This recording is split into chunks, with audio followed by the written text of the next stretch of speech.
Hi hello ಎಲ್ಲರಿಗೂ ನಮಸ್ಕಾರ. Welcome back to our YouTube channel. ಯಾರೆಲ್ಲ ನಮ್ಮ ಚಾನಲ್ನ ಸಬ್ಸ್ಕ್ರೈಬ್ ಮಾಡದೆ ನೋಡ್ತಾ ಇದ್ರೆ ದಯವಿಟ್ಟು ಸಬ್ಸ್ಕ್ರೈಬ್ ಮಾಡಿ ಅಂತ ಹೇಳ್ತಾ, ಮೊದಲನೇದಾಗಿ ಇವಾಗ ನಾವು EVSಗೆ ಸಂಬಂಧಪಟ್ಟಂತೆ 30 ಚಾಪ್ಟರ್ಸ್ ಅಲ್ಲಿ ನಾವು ಇವಾಗ 15 ಚಾಪ್ಟರ್ಸ್ 3 ಪಾರ್ಟ್ಸ್ ಅಲ್ಲಿ ಕಂಪ್ಲೀಟ್ ಆಗಿದೆ. ಈಗ 4th ಪಾರ್ಟ್ ಅಲ್ಲಿ ನಾವು 16ರಿಂದ 20 ಚಾಪ್ಟರ್ಸ್ ಅನ್ನ ನಾವು ನೋಡ್ತಾ ಹೋಗೋಣ.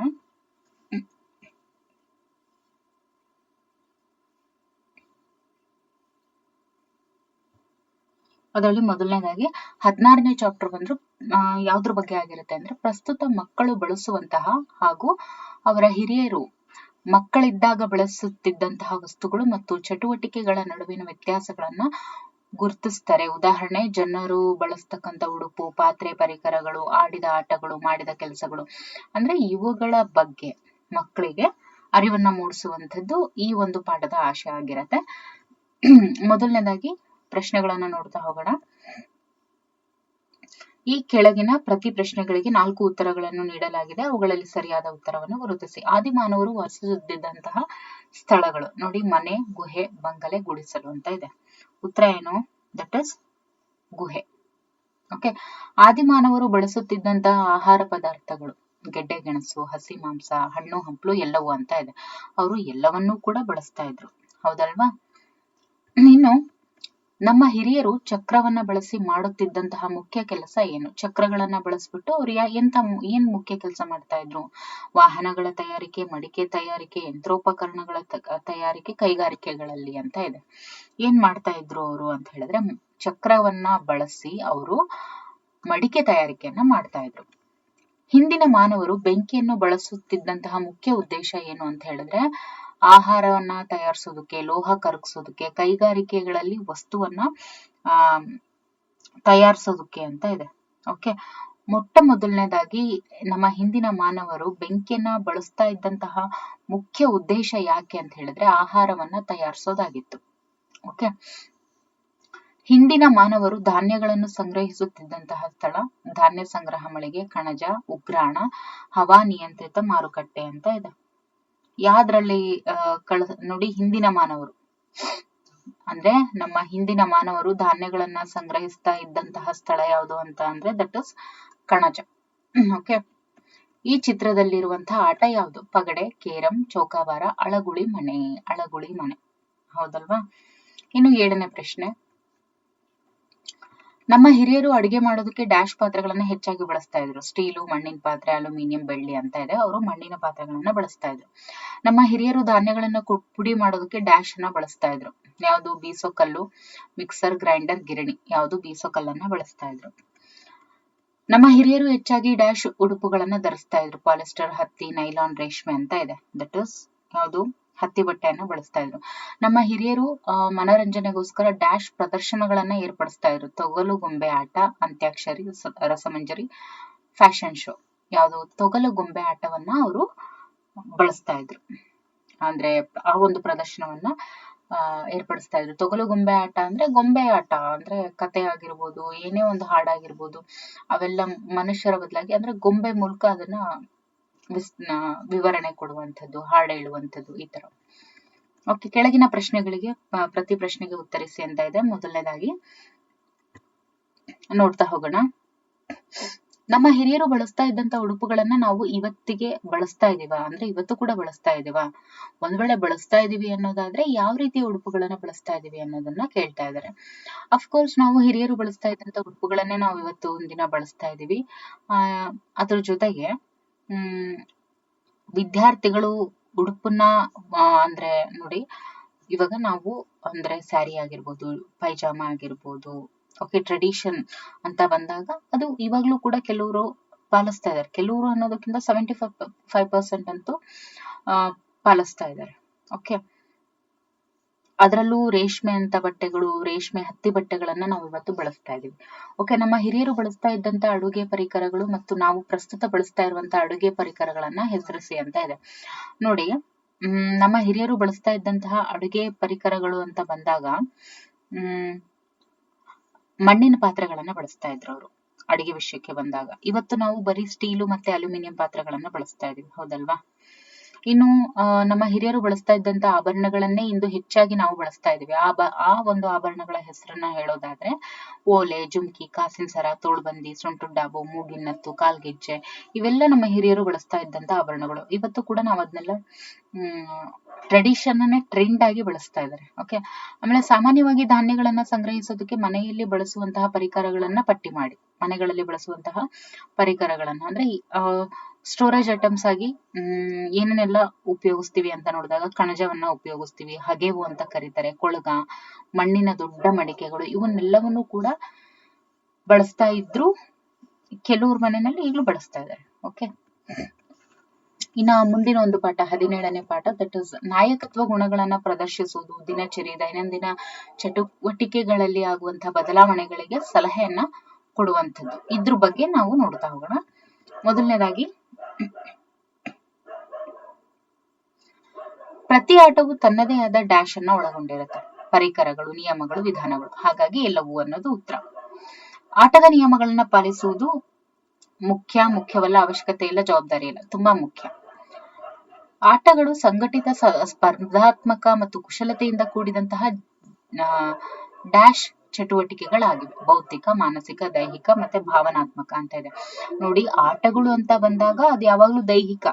ಓಕೆ, ಆಟಗಳು ಸಂಘಟಿತ, ಸ್ಪರ್ಧಾತ್ಮಕ ಮತ್ತು ಕುಶಲತೆಯಿಂದ ಕೂಡಿದಂತಹ ದೈಹಿಕ ಚಟುವಟಿಕೆಗಳಾಗಿರ್ತವೆ. ನೀನು ನಿನ್ನ ಸ್ನೇಹಿತರೊಂದಿಗೆ ಫುಟ್ಬಾಲ್ ಆಟ ಆಡುತ್ತಿರುವೆ. ನಿನ್ನ ಸ್ನೇಹಿತ ಕೈಯಿಂದ ಫುಟ್ಬಾಲ್ ಎಸೆತಾನೆ. ಈ ಸಂದರ್ಭದಲ್ಲಿ ನಿನ್ನ ಪ್ರತಿಕ್ರಿಯೆ ಹೇಗಿರುತ್ತೆ ನೋಡಿ. ಹಾಗೆ ಮಾಡಬಾರದು ಅಂತ ಹೇಳ್ತೀವಿ, ಅಥವಾ ಸ್ನೇಹಿತನೊಂದಿಗೆ ಜಗಳ ಆಡೋದು, ಅಥವಾ ಫುಟ್ಬಾಲ್ ಆಟದ ನಿಯಮಗಳನ್ನ ತಿಳಿಸಿ ಹೇಳುವಂತದ್ದು ಅವನು ಆಟದಿಂದ ಹೊರ ಹಾಕುವೆ ಅಂತ ಇದೆ. ಆಯ್ತಾ, ಏನ್ ಮಾಡ್ಬೋದು? ಫುಟ್ಬಾಲ್ ಆಟದ ನಿಯಮಗಳನ್ನ ತಿಳಿಸಿ ಹೇಳುವಂತದ್ದಾಗ್ಬೇಕು. ಓಕೆ, ನೀನು ಜಾತ್ರೆಗೆ ಹೋಗಿದ್ದಾಗ ಮಗುವೊಂದು ತಂದೆ ತಾಯಿಯಿಂದ ಬೇರ್ಪಟ್ಟು ಗಾಬರಿಯಿಂದ ಅಳ್ತಾ ಇರುತ್ತೆ. ಈ ಸಂದರ್ಭದಲ್ಲಿ ನಿನ್ನ ಪ್ರತಿಕ್ರಿಯೆ ಏನು? ಸುಮ್ಮನೆ ನೋಡಿಕೊಂಡು ಹೋಗುವೆ, ಮಗುವನ್ನ ಬೈಯುವೆ, ಸಮಾಧಾನದಿಂದ ಅಥವಾ ಸಮಾಧಾನ ಪಡಿಸಿ ತಂದೆ ತಾಯಿ ಬಳಿಗೆ ಕರೆದೊಯ್ಯುವೆ. Okay, this is the right answer. ಉತ್ತಮ ನಾಯಕನಿಗೆ ಇರಬೇಕಾದಂತಹ ಗುಣಗಳು ಏನೇನು? ತಾಳ್ಮೆ, ಸಹಕಾರ, ದೃಢ ನಿರ್ಧಾರ ಇವೆಲ್ಲವೂ ಕೂಡ ಇರಬೇಕಾಗತ್ತೆ. ಇನ್ನು ಕೆಳಗಿನ ಪ್ರತಿ ಪ್ರಶ್ನೆಗಳಿಗೆ ಉತ್ತರಿಸಿ ಅಂತ ಇದೆ. ಓಕೆ, ಪ್ರತಿ ಪ್ರಶ್ನೆಗಳಿಗೆ ಉತ್ತರಿಸಿ.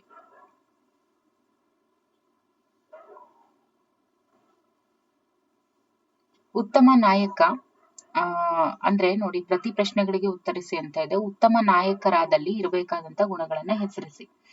ಏನೇನಿರ್ಬೇಕು ನೋಡಿ. ಉತ್ತಮ ನಾಯಕ ಅಂತ ಅನ್ನಿಸ್ಕೊಂಡಿರುವಂತಹ ವ್ಯಕ್ತಿ ಏನಾಗಿರ್ಬೇಕು? ಯಾವಾಗ್ಲೂ ತಂಡಕ್ಕೆ ಸ್ಫೂರ್ತಿಯಾಗಿರ್ಬೇಕು, ಸಹಕಾರ ಹೊಂದಿರ್ಬೇಕು, ತಾಳ್ಮೆ ಹೊಂದಿರ್ಬೇಕು, ಪ್ರೋತ್ಸಾಹಿಸುವ ಗುಣವನ್ನ ಹೊಂದಿರ್ಬೇಕು, ದೃಢ ನಿರ್ಧಾರವನ್ನು ಒಳಗೊಂಡಿರ್ಬೇಕು. ಓಕೆ, ಅದ್ರ ಜೊತೆಗೆ ನೋಡಿ 8ನೇ ಪ್ರಶ್ನೆ, ಬೆಳಗ್ಗೆ ಎದ್ದ ನಂತರದಿಂದ ಶಾಲೆಗೆ ಬರುವವರೆಗಿನ ನಿನ್ನ ದಿನಚರಿಯನ್ನ ಕ್ರಮಬದ್ಧವಾಗಿ ಬರೆಯಿರಿ ಅಂತ ಇದೆ. ಇನ್ನೊಂದು, ನಿನ್ನ ಒಂದು ರಜಾ ದಿನದ ದಿನಚರಿಯನ್ನ ಬರೆ. ಜೊತೆಗೆ ಯಾರ ಸಹಾಯ ಇಲ್ಲದೆ ನೀನು ಮಾಡುವ ಕೆಲಸಗಳನ್ನ ಪಟ್ಟಿ ಮಾಡಿ. ಯಾರ ಸಹಾಯನೂ ಇಲ್ಲದೆ ನೀನು ಮಾಡುವಂತಹ ಕೆಲಸಗಳನ್ನ ಪಟ್ಟಿ ಮಾಡಿ ಅಂತ ಇದೆ. ಓಕೆ, ನೆಕ್ಸ್ಟ್ ಬಂದ್ಬಿಟ್ಟು 18ನೇ ಚಾಪ್ಟರ್, ದಟ್ ಇಸ್ ಇದು ಯಾವುದಕ್ಕೆ ಸಂಬಂಧಪಟ್ಟಿರುತ್ತೆ ಅಂತ ಹೇಳಿದ್ರೆ, ಆಸಕ್ತಿ ಮತ್ತು ಆಯ್ಕೆಗಳಿಗೆ ಅನುಗುಣವಾಗಿ ಕ್ರೀಡೆ ಮತ್ತೆ ಆಟದ ಚಟುವಟಿಕೆಗಳನ್ನ ಆಯ್ಕೆ ಮಾಡಿಕೊಳ್ಳುತ್ತಾರೆ ಹಾಗೂ ನಿರಂತರವಾಗಿ ಅಭ್ಯಾಸದಲ್ಲಿ ತೊಡಗಿಕೊಳ್ತಾರೆ. ಈ ಒಂದು ವಿಷಯಕ್ಕೆ ಸಂಬಂಧಪಟ್ಟಿರುವಂತದ್ದಾಗಿರುತ್ತೆ. ಈ ಕೆಳಗಿನ ಪ್ರತಿ ಪ್ರಶ್ನೆಗಳಿಗೆ 4 ಉತ್ತರಗಳನ್ನ ನೀಡಲಾಗಿದೆ. ಅವುಗಳಲ್ಲಿ ಸರಿಯಾದ ಉತ್ತರವನ್ನ ಗುರುತಿಸಿ. ಪಗಡೆ ಆಟ ಆಡೋದಕ್ಕೆ ಬೇಕಾಗಿರುವಂತಹ ಸಾಮಗ್ರಿಗಳು ಏನು? ಪಗಡೆ ಆಟ ಬಂದಾಗ ಹುಣಸೆ ಬೀಜ ಮತ್ತೆ ದಾಳಗಳು, ಹುಣಸೆ ಬೀಜ, ಕವಡೆಗಳು, ಪಗಡೆಕಾಯಿಗಳು ಮತ್ತೆ ದಾಳಗಳು, ಪಗಡೆಕಾಯಿಗಳು ಮತ್ತು ಕವಡೆಗಳು ಅಂತ ಇದೆ. ಉತ್ತರ ಏನು? ಪಗಡೆಕಾಯಿ ಬೇಕು, ಜೊತೆಗೆ ದಾಳ ಬೇಕು. ಹಾಗಾಗಿ ಪಗಡೆ ಆಟ ಆಡ್ಬೇಕು ಅಂದ್ರೆ ಪಗಡೆಕಾಯಿಗಳು ಮತ್ತು ದಾಳಗಳು ಮುಖ್ಯ.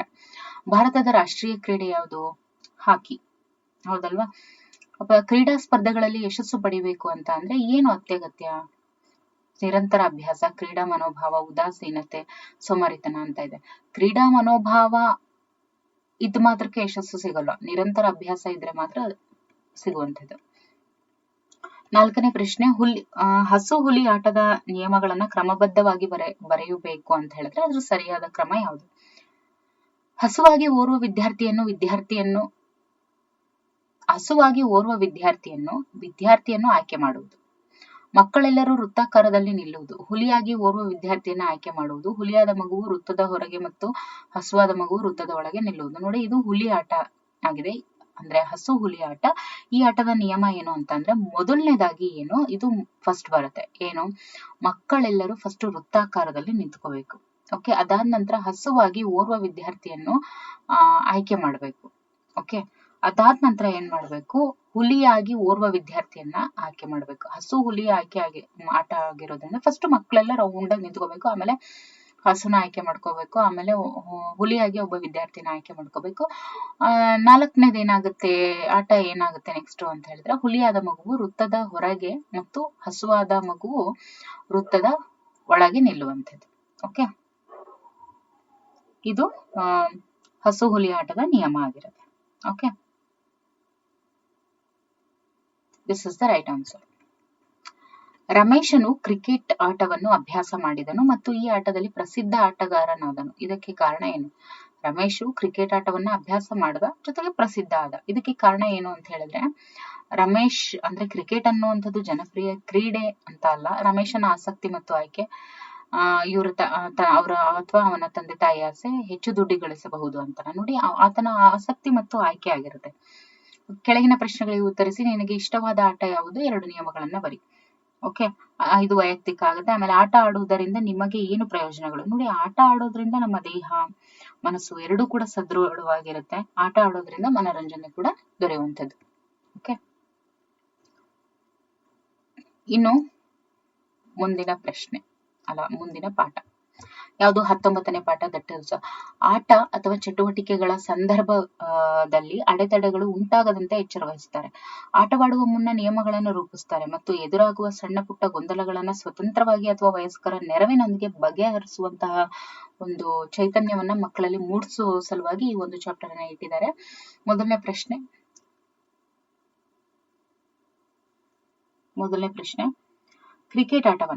ಕ್ರಿಕೆಟ್ ಆಟವನ್ನ ಆಡುವಾಗ ಧರಿಸಬೇಕಾದಂತಹ ಸುರಕ್ಷಾ ಸಾಮಗ್ರಿಯನ್ನ ಏನಂತ ಕರೀತಾರೆ? ಹೆಲ್ಮೆಟ್, ಲೆಗ್ ಪ್ಯಾಡ್, ಕೈಗವಸು ಅಂತ ಇದೆ, ಗ್ಲೌಸ್ ಅಂತ ಹೇಳ್ತೀವಿ, ಹೌದಲ್ವಾ?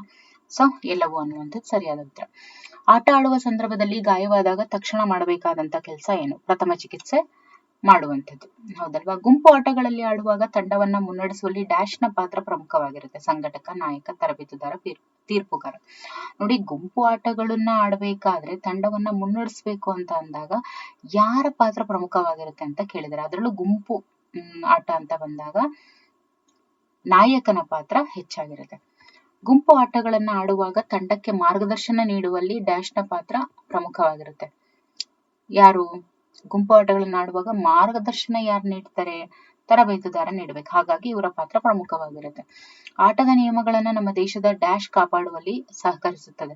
ಆರೋಗ್ಯ, ಸುರಕ್ಷತೆ, ವ್ಯಾಯಾಮ ಮತ್ತೆ ಸೌಂದರ್ಯ ಅಂತ ಇದೆ. ನೋಡಿ, ಯಾವಾಗ್ಲೂ ಆಟದ ನಿಯಮಗಳು ನಮ್ಮ ದೇಹದ ಸುರಕ್ಷತೆಯನ್ನ ಕಾಪಾಡುವಲ್ಲಿ ಅದು ಸಹಕರಿಸುತ್ತೆ. ಓಕೆ, ಶಾಲೆಯಲ್ಲಿ ನೀನು ಆಟ ಆಡುವ ಸಂದರ್ಭದಲ್ಲಿ ನಿನ್ನ ಸ್ನೇಹಿತನೊಂದಿಗೆ ಜಗಳವಾಡಿದಾಗ ನಿನ್ನ ಪ್ರತಿಕ್ರಿಯೆ ಏನಾಗಿರುತ್ತೆ? ಬೈಯೋದಾಗಿರುತ್ತಾ, ಹೊಡೆಯೋದಾಗಿರುತ್ತಾ, ಶಿಕ್ಷಕರಿಗೆ ಹೇಳೋದಾಗಿರುತ್ತಾ, ಅಥವಾ ಸುಮ್ಮನೆ ಇರೋದಾಗಿರುತ್ತಾ? ನೋಡಿ, ಶಾಲೆಯಲ್ಲಿ ಆಟ ಆಡುವಂತಹ ಸಂದರ್ಭದಲ್ಲಿ ನಿನ್ನ ಸ್ನೇಹಿತನೊಂದಿಗೆ ಜಗಳವಾದಾಗ, ನೋಡಿ, ಆಟ ಆಡುವಂತ ಸಂದರ್ಭದಲ್ಲಿ ಸ್ನೇಹಿತನೊಂದಿಗೆ ಜಗಳವಾಡುವಾಗ ನಮ್ಮ ಕ್ರಿಯೆ ಏನಾಗಿರ್ಬೇಕು? ಶಿಕ್ಷಕರಿಗೆ ಹೇಳುವಂತದ್ದಾಗಿರ್ಬೇಕು. ಕೆಳಗಿನ ಪ್ರಶ್ನೆಗೆ ಉತ್ತರಿಸಿ, ನಿಯಮಗಳಿಲ್ಲದೆ ಆಟವಾಡಿದರೆ ಏನಾಗುತ್ತೆ? ಓಕೆ, ನೋಡಿ, ಪ್ರತಿಯೊಂದು ಆಟಕ್ಕೂ ತನ್ನದೇ ಆದ ನಿಯಮ ಇರುತ್ತೆ. ಹಾಗಾಗಿ ನಿಯಮಗಳನ್ನ ಅನುಸರಿಸದೆ ಆಟವಾಡದಂತ ಸಂದರ್ಭದಲ್ಲಿ ಜಗಳ ಉಂಟಾಗುತ್ತೆ. ಓಕೆ, ಈಗ ಮುಂದಿನ ಒಂದು ಪಾಠ, ದಟ್ ಇಸ್ 20ನೇ ಪಾಠ. ಕೆಲಸ, ಕಲಿಕೆ ಮತ್ತು ಒಟ್ಟಿಗೆ ಆಡುವ ಸಂದರ್ಭಗಳಲ್ಲಿ ಉತ್ಸಾಹವನ್ನು ತೋರ್ತಾರೆ. ಆಟ ಅನ್ನುವಂಥದ್ದು ವೈಯಕ್ತಿಕ ಆಟಗಳು ಮತ್ತು ಗುಂಪು ಆಟಗಳು ಎರಡೂ ಬರುತ್ತೆ. ಇತರೆ ಗುಂಪು ಕಾರ್ಯಗಳ ನಿಯಮಗಳನ್ನು ಕೂಡ ಗಮನಿಸಬೇಕು. ಈ ಒಂದು ವಿಚಾರವಾಗಿ ಈ ಒಂದು ಪಾಠವನ್ನ ಇಟ್ಟಿರ್ತಾರೆ. ಇದರಲ್ಲಿ MCQs ನೋಡ್ತಾ ಹೋಗೋಣ. ಮೊದಲನೇ ಪ್ರಶ್ನೆ, ಗುಂಪು ಆಟದಲ್ಲಿ ತಂಡವೊಂದು ಗೆಲ್ಲಬೇಕು ಅಂತ ಹೇಳಿದ್ರೆ ಡ್ಯಾಶ್ ಅನ್ನುವಂಥದ್ದು ಅವಶ್ಯಕ. ನೋಡಿ, ತಂಡ ಗೆಲ್ಲಬೇಕು ಅಂತ ಹೇಳಿದ್ರೆ ನಿಯಮ ಪಾಲನೆ, ಕ್ರೀಡಾ ಮನೋಭಾವ, ಪರಸ್ಪರ ಸಮನ್ವಯ, ತಂಡ ಸ್ಫೂರ್ತಿ ಅಂತ ಇದೆ. ಕೆಲವೊಂದ್ಸತಿ ಎಲ್ಲವೂ ಒಂದೇ ತರ ಕಾಣುತ್ತೆ, ಎಲ್ಲಾನು ಸರಿ ಅಂತ ಅನ್ಸುತ್ತೆ. ಹಾಗಾಗಿ ತಂಡದ ಸ್ಫೂರ್ತಿ ಮುಖ್ಯನಾ, ಕ್ರೀಡಾ ಮನೋಭಾವ ಮುಖ್ಯನಾ, ನಿಯಮ ಪಾಲನೆ ಮುಖ್ಯನಾ? ಯಾವುದಿಲ್ಲಿ ಅಂತ ಹೇಳಿದ್ರೆ ಮೊದಲನೇದಾಗಿ ತಂಡ ಗೆಲ್ಲಬೇಕು ಅಂತ ಹೇಳಿದ್ರೆ ತಂಡದಲ್ಲಿ ಇರುವಂತಹ ಒಬ್ರಿಗೊಬ್ರಿಗೆ ಹೊಂದಾಣಿಕೆ ಇರ್ಬೇಕು. ಅಂದ್ರೇನು, ಪರಸ್ಪರ ಸಮನ್ವಯ ಇರಬೇಕು. ಹಾಗಿದ್ದಾಗ ಮಾತ್ರ ಆಟ ಗೆಲ್ಲೋದಕ್ಕೆ ಸಾಧ್ಯ. ಗುಂಪು ಚಟುವಟಿಕೆಗಳನ್ನ ಮಾಡುವಾಗ ನಾವು ಅನುಸರಿಸಬೇಕಾದಂತ ನಿಯಮ, ನನ್ನ ಮಾತನ್ನ ಎಲ್ಲರೂ ಕೇಳಬೇಕು ಅನ್ನೋ ಮನೋಭಾವ, ತಂಡದ ಸದಸ್ಯರೆಲ್ಲರ ಅಭಿಪ್ರಾಯವನ್ನ ಪರಿಗಣಿಸುವುದು, ಎಲ್ಲರ ಕೆಲಸಗಳನ್ನ ಒಬ್ರೇ ಮಾಡೋದು, ಯಾರಾದ್ರೂ ಮಾಡ್ಕೊಳ್ಳಿ ಅಂತ ಹೇಳಿ ಸುಮ್ಮನೆ ಇರೋದು. ನೋಡಿ, ತಂಡದ ಸದಸ್ಯರೆಲ್ಲರ ಅಭಿಪ್ರಾಯವನ್ನ ಪರಿಗಣಿಸೋದಿದೆಯಲ್ಲ, this is the right answer. ವೈಯಕ್ತಿಕ ಆಟದಲ್ಲಿ ಗೆಲ್ಲಬೇಕು ಅಂತ ಹೇಳಿದ್ರೆ ಸ್ಪರ್ಧಾ ಮನೋಭಾವ, ಕುಶಲತೆ, ಸಹಕಾರ, ತಾಳ್ಮೆ ಅವಶ್ಯಕ ಅಂತ ಇದೆ. ನೋಡಿ, ವೈಯಕ್ತಿಕ ಆಟ ಅಂತ ಬಂದಾಗ ವೈಯಕ್ತಿಕ ಆಟ ಅಂತ ಬಂದಾಗ ನೋಡಿ, ಇಲ್ಲಿ ಇಂತಹ ಪ್ರಶ್ನೆಗಳು ಸೈಕಾಲಜಿಯಲ್ಲಿ ಬರುವಂತ ಪ್ರಶ್ನೆಗಳು ಅಂತ ಹೇಳ್ಬೋದು. ನೋಡಿ, ಎಲ್ಲವೂ ಕೂಡ ಅವಶ್ಯಕ ಇಲ್ಲಿ. ವೈಯಕ್ತಿಕ ಆಟ ಗೆಲ್ಬೇಕು, ಇಂಡಿವಿಜುವಲ್ ಗೇಮ್ಸ್ ಅಲ್ಲಿ ಗೆಲ್ಬೇಕು ಅಂತ ಹೇಳಿದ್ರೆ ಸ್ಪರ್ಧಾ ಮನೋಭಾವ ಇರ್ಬೇಕಾ, ತಾಳ್ಮೆ ಇರ್ಬೇಕಾ, ಸಹಕಾರ ಇರ್ಬೇಕಾ, ಕುಶಲತೆ ಇರ್ಬೇಕಾ? ಕೆಲವೊಂದ್ಸತಿ ಒಂದೇ ಸಲ ಎಲ್ಲಾನು ಸರಿ ಅನ್ಸತ್ತೆ, ಬಟ್ ಮೇಜರ್ ಆಗಿ ಒಂದ್ ಆಟ ಗೆಲ್ಬೇಕು ಅಂತ ಹೇಳಿದ್ರೆ ಆ ಸ್ಕಿಲ್ ಮನುಷ್ಯನಲ್ಲಿ, ಆ ಒಂದು ವ್ಯಕ್ತಿಯಲ್ಲಿ ಇರ್ಬೇಕು. ಹಾಗಾಗಿ ಕುಶಲತೆ ಅನ್ನುವಂಥದ್ದು ಸರಿಯಾದಂತ ಉತ್ತರ. ಆಟ ಆಡುವುದರಿಂದ ಡ್ಯಾಶ್ ಸಿಗುತ್ತದೆ. ಯಾವ್ದು ಸಿಗುತ್ತೆ? ಮನೋರಂಜನೆ ಸಿಗುತ್ತೆ, ಹೌದಲ್ವಾ? ಹಿರಿಯರು ಹೊಲಗಳಲ್ಲಿ ಕೆಲಸ ಮಾಡುವ ಸಂದರ್ಭದಲ್ಲಿ ಆಯಾಸ ಮರೆಯೋದಕ್ಕೆ ಡ್ಯಾಶ್ ಹಾಡುಗಳನ್ನ ಆಡ್ತಾ ಇದ್ರು. ಯಾವುದು? ಜನಪದ ಹಾಡುಗಳನ್ನ ಆಡ್ತಾ ಇದ್ರು. ಗುಂಪು ಆಟಗಳನ್ನ ಆಡುವಾಗ ತಂಡದ ನಾಯಕನು ನೀಡುವ ಸೂಚನೆಗಳನ್ನ ಪ್ರತಿಯೊಬ್ರು ಕೂಡ ಏನ್ ಮಾಡ್ಬೇಕು? ಪಾಲಿಸ್ಬೇಕು, ಹೌದಲ್ವಾ? ಗುಂಪು ಆಟಗಳನ್ನ ಆಡ್ಬೇಕು ಅಂದ್ರೆ ತಂಡದ ನಾಯಕ ನೀಡುವಂತ ಸೂಚನೆಗಳನ್ನ ಪ್ರತಿಯೊಬ್ರು ಕೂಡ ಪಾಲಿಸ್ಬೇಕು. ಕೆಳಗಿನ ಪ್ರಶ್ನೆಗಳಿಗೆ ಉತ್ತರಿಸಿ ಅಂತ ಇದೆ. ನೀನು ನಿನ್ನ ಸ್ನೇಹಿತರೊಂದಿಗೆ ಆಡುವಂತಹ ಗುಂಪು ಆಟಗಳು. ನೋಡಿ, ನಾವೆಲ್ಲ ಚಿಕ್ಕವರಿದ್ದಾಗ ಕಬಡ್ಡಿ, ಕ್ರಿಕೆಟ್, ವಾಲಿಬಾಲ್ ಇವೆಲ್ಲ ಆಟ ಆಡ್ತಾ ಇದ್ವಿ. ನೀವೇನೇ ಆಟ ಆಡ್ತಾ ಇದ್ರೆ ಒಂದ್ಸಲ ನೆನಪು ಮಾಡ್ಕೊಳ್ಳಿ. ಹಾಗೆ 8ನೇ ಒಂದು ಪ್ರಶ್ನೆ, ವೈಯಕ್ತಿಕ ಮತ್ತು ಗುಂಪು ಆಟಗಳ ನಡುವಿನ 2 ವ್ಯತ್ಯಾಸ ಏನು? ನೋಡಿ, ವೈಯಕ್ತಿಕ ಆಟಗಳನ್ನ ಒಬ್ಬರೇ ಆಡ್ತಾರೆ. ವೈಯಕ್ತಿಕ ಆಟಗಳಲ್ಲಿ ಗೆಲ್ಲಬೇಕು ಅಂತ ಹೇಳಿದ್ರೆ ನೋಡಿ, ವೈಯಕ್ತಿಕ ಆಟದಲ್ಲಿ ಗೆಲ್ಲಬೇಕು ಅಂತ ಹೇಳಿದ್ರೆ ಕುಶಲತೆ ಅನ್ನುವಂಥದ್ದು ಬಹಳ ಮುಖ್ಯ. ಗುಂಪು ಆಟಗಳನ್ನ ಒಬ್ರಿಗಿಂತ ಹೆಚ್ಚು ಜನ ಆಡ್ತಾರೆ, ಹೌದಲ್ವಾ? ಗುಂಪು ಆಟಗಳಲ್ಲಿ ಏನಾಗುತ್ತೆ, ಗೆಲ್ಲಬೇಕು ಅಂತ ಅಂದ್ರೆ ಅಲ್ಲಿ ಗುಂಪು ಆಟ ಅಂತ ಬಂದಾಗ ನೋಡಿ, ಗುಂಪು ಆಟಗಳಲ್ಲಿ ಗೆಲ್ಲಬೇಕು ಅಂತ ಹೇಳಿದ್ರೆ ಅಲ್ಲಿ ಪರಸ್ಪರ ಸಮನ್ವಯತೆ ಇರಬೇಕು. ವೈಯಕ್ತಿಕ ಆಟ ಅಂತ ಬಂದಾಗ ಸ್ಕಿಲ್ ಇರಬೇಕು, ಕುಶಲತೆ ಇರಬೇಕು. ತರಗತಿಯಲ್ಲಿ ಶಿಕ್ಷಕರು ಇದನ್ನ ಒಬ್ಬರೇ ಆಡ್ತಾರೆ, ಇದನ್ನ ಒಂದಕ್ಕಿಂತ ಹೆಚ್ಚು ಜನ ಆಡ್ತಾರೆ. ಆಮೇಲೆ ತರಗತಿಯಲ್ಲಿ ಶಿಕ್ಷಕರು ನೀಡುವ ಗುಂಪು ಚಟುವಟಿಕೆಗಳನ್ನು ಮಾಡುವುದರಿಂದ ಆಗುವಂತ ಪ್ರಯೋಜನಗಳು ಏನು? ವಿದ್ಯಾರ್ಥಿಗಳಲ್ಲಿ ಸಹಕಾರ ಮನೋಭಾವ ಬೆಳೆಯುತ್ತೆ, ಜೊತೆಗೆ ನಾಯಕತ್ವ ಗುಣಗಳನ್ನ ಬೆಳೆಸಬಹುದಾಗಿರುತ್ತೆ. ಓಕೆ, ಯಾರೆಲ್ಲ ವಿಡಿಯೋನ ಸಬ್ಸ್ಕ್ರೈಬ್ ಮಾಡದೆ ನೋಡ್ತಾ ಇದ್ರೆ ದಯವಿಟ್ಟು ಸಬ್ಸ್ಕ್ರೈಬ್ ಮಾಡ್ಕೊಳ್ಳಿ. ಈ ಎಲ್ಲದು ಕೂಡ very useful notes for EVS ಅಂತ ಹೇಳ್ಬೋದು. ಓಕೆ, ನೋಡಿ, ಕೆಲವೊಂದು ಪ್ರಶ್ನೆಗಳನ್ನ ನೀವೇ ನೋಡ್ಕೊಳ್ಳಿ, ಅನಲೈಸ್ ಮಾಡ್ಕೊಳ್ಳಿ. ನೀವು ಎಷ್ಟರ ಮಟ್ಟಿಗೆ ಈ ಒಂದು ಕ್ವಶನ್ಸ್ಗೆ ಆನ್ಸರ್ ಮಾಡಿದೀರಾ ಅಂತ. ಓಕೆ, ಇವೆಲ್ಲದು ಬೇಸಿಕ್ ಇಂದ ಹೋಗೋಣ ಅಂತ ಹೇಳಿ 3rd ಸ್ಟ್ಯಾಂಡರ್ಡ್ ತಗೊಂಡಿರೋದಷ್ಟೇ. ಅಲ್ಲಿಗೆ ಕಂಪ್ಲೀಟ್ EVS ನಿಮ್ಗೆ ಕವರ್ ಆಗ್ತಾ ಹೋಗುತ್ತೆ. Thank you for watching.